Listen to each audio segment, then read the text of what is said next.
Yogyakarta. Selain dikatakan sebagai permata di Jawa, Jogja menyimpan banyak sekali wilayah-wilayah yang dianggap menjadi salah satu pusat dari pariwisata di Indonesia.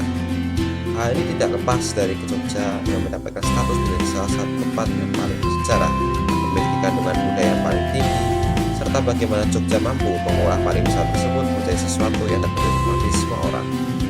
Tentu saja, hal tersebut tidak lepas dari bagaimana pemerintah dan juga masyarakat lokal berhasil mewariskan sejarah dan budaya masyarakat lokal dan Jogja menjadi salah satu destinasi wisata.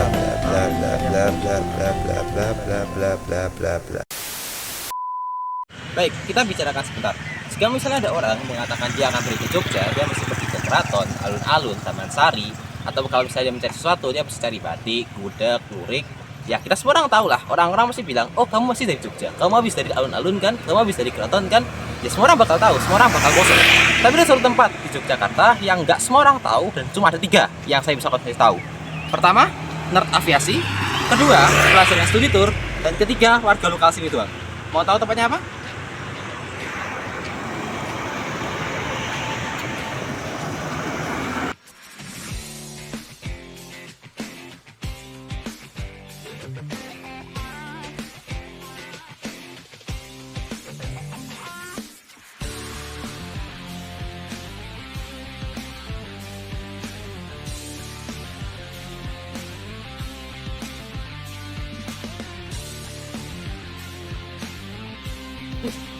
Seperti yang aku bilang tadi, cuma ada 3 orang yang tahu tempat ini. Orang yang suka pesawat terbang, orang yang study tour, sama warga Jogja sendiri. Dan saya, orang Jogja, sebenarnya tahu tempat ini gara-gara study tour juga. Padahal kalau dilihat tempat ini cukup strategis loh.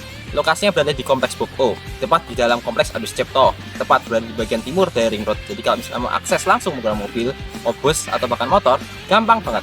Cuma tinggal belok kanan kalau misalnya kamu dari arah Ring Road, atau tinggal belok kiri kalau kamu dari arah Jati. Sebelum bahas lebih baik tentang tempat ini, sebaiknya kita menjelajahi terlebih dahulu sejarah dari Museum Pusat Dirgantara Mandala. Jauh sebelum museum ini berdiri, lokasi awalnya dipakai sebagai salah satu tempat pabrik gula, lebih tepatnya pabrik gula Wonocatur. Tempat ini menjadi salah satu saksi bisu di masa Yogyakarta menjadi raja gula di Jawa saat itu. Sebelum akhirnya pada tahun 1970-an, tempat ini dialihfungsikan menjadi museum di bawah TNI AU. Oke, sedikit fakta. Museum asli dari Dirgantara Mandala bukanlah berdiri di Yogyakarta, tapi di Jakarta yang pertama kali didirikan tahun 1969. Museum di sini baru dipindahkan pada tanggal 29 Juli 1978 atas perintah dari Usman Suryadi. Akhirnya, semua barang-barang yang ada di Jakarta dipindahkan ke sini, dan sejak saat itu Museum Dirgantara Mandala berdiri di Kompleks Adi Sucipto, Yogyakarta.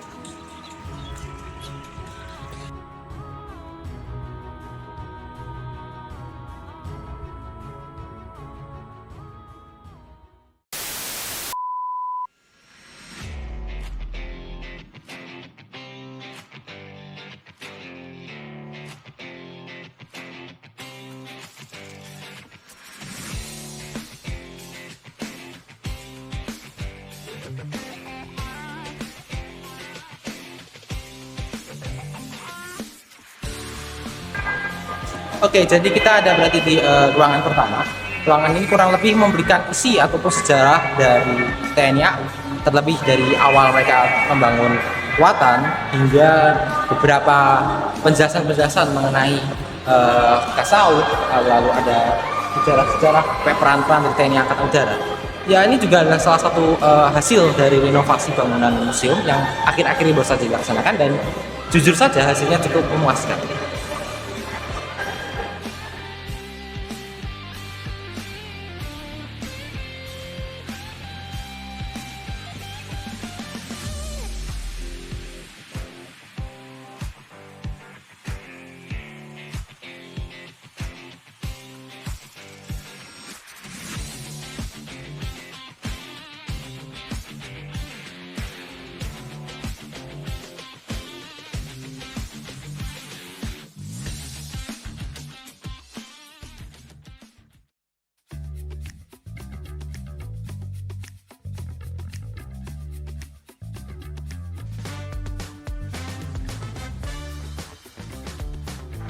Oke, berlanjut dari ruangan pertama tadi adalah semacam galeri yang berisikan beberapa tokoh-tokoh penerbangan di Indonesia.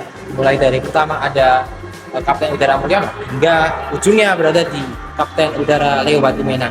Di tempat ini juga ada beberapa figur-figur dan juga kejelasan sejarah yang menjelaskan masing-masing sejarah dari pilot ini, dan terdapat satu pesawat yang ditampilkan di sini walaupun bukan asli adalah replika dari Cureng belakang saya yang digunakan oleh beberapa penembak TNI AU untuk menghancurkan markas Belanda di Semarang pada saat itu.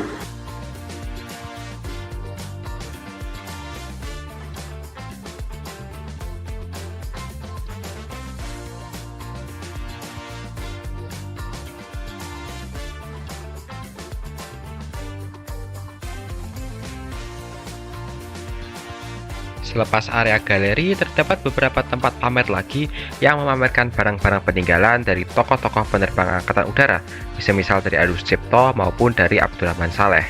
Sebelahnya lagi ada suatu lokasi pamer yang memamerkan seragam-seragam yang telah dipakai oleh TNI AU, baik dari masa kemerdekaan, Orde Lama, Orde Baru, hingga yang masih dipakai saat ini.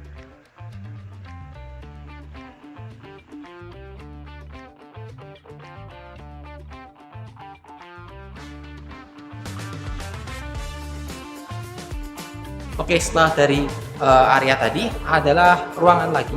Ada ruangan lagi di sini menampilkan beberapa koleksi pakaian dinas dari Kasau yang sedang bertugas atau yang sudah bertugas. Di sini juga kita tampilkan beberapa seragam-seragam serta foto-foto memorabilia dari Kasau maupun dari skuadron-skuadron yang ada di TNI AU. Di sini juga kita tampilkan sebuah peta yang walaupun menurut saya sudah cukup ketinggalan zaman, tapi aslinya cukup detail ya, untuk menampilkan gelaran TNI AU sendiri. Dan di sisi terakhir juga terdapat beberapa plakat yang menggambarkan lulusan-lulusan skadron pendidikan di Yogyakarta sendiri.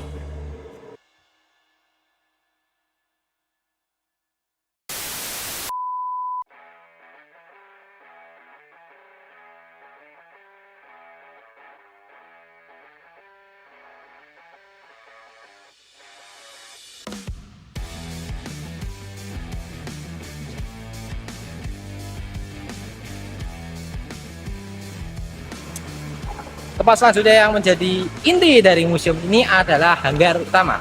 Sini ya, bisa dilihat ada sebanyak sekali pesawat yang bisa dilihat, dan beberapanya ada bisa dinaiki ya, misalnya C-47 Dakota di sana itu. Di tempat ini juga ada beberapa peninggalan-peninggalan yang masih sudah pernah dipakai oleh Kasau. Misalnya saja ada Jeep Land Rover dan juga kendaraan taktis. Lalu juga ada beberapa peninggalan-peninggalan dari Perang Dunia Kedua. Misalnya saja ada berasal dari Jepang, Zero, bom darat.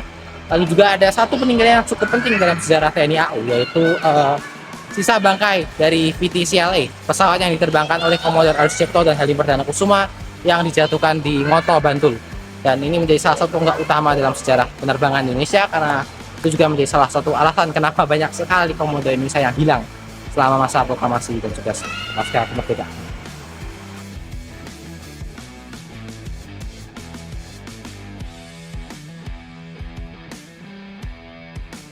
Dan seperti yang saya bilang tadi, ada beberapa tempat di mana kamu bisa mengambil foto dan masuk ke dalam pesawat.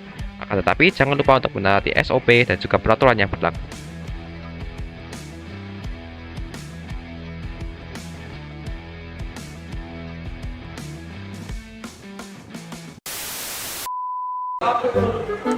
Baik, kemudian setelah melewati pameran utama lebih satu tadi adalah ruangan diorama, yang walaupun menurut saya sendiri tempatnya ya nanti kita lihat secara Ya, tempatnya sedikit kurang terawat, bau dan sedikit kuno. Beberapa koleksi juga belum diperbarui sejak pertama kali museum ini dibuka. Jadi ya, saya harap pihak museum segera memperbaikinya.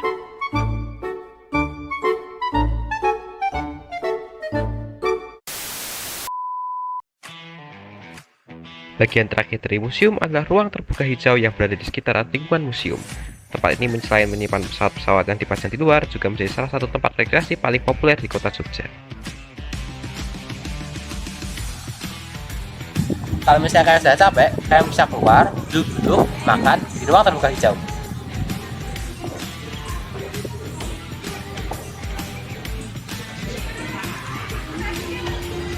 Ruang terbuka hijau ini menjadi salah satu kelebihan paling besar dari Museum Pesawat Terbang. Selain menyimpan koleksi-koleksi pesawat yang tidak mampu masuk ke dalam hanggar, tempat ini juga menjadi salah satu tempat rekreasi paling ideal di wilayah kota Jogja. Tempat yang terbuka, asri, dan juga penuh dengan tempat untuk berkumpul menjadi keunggulan lokasi ini paling penting. Sekian saja video dari saya. Jika ada kesalahan pengucapan maupun dalam pelafalan kata-kata, saya mohon maaf sebesar-besarnya. Terima kasih dan sampai jumpa.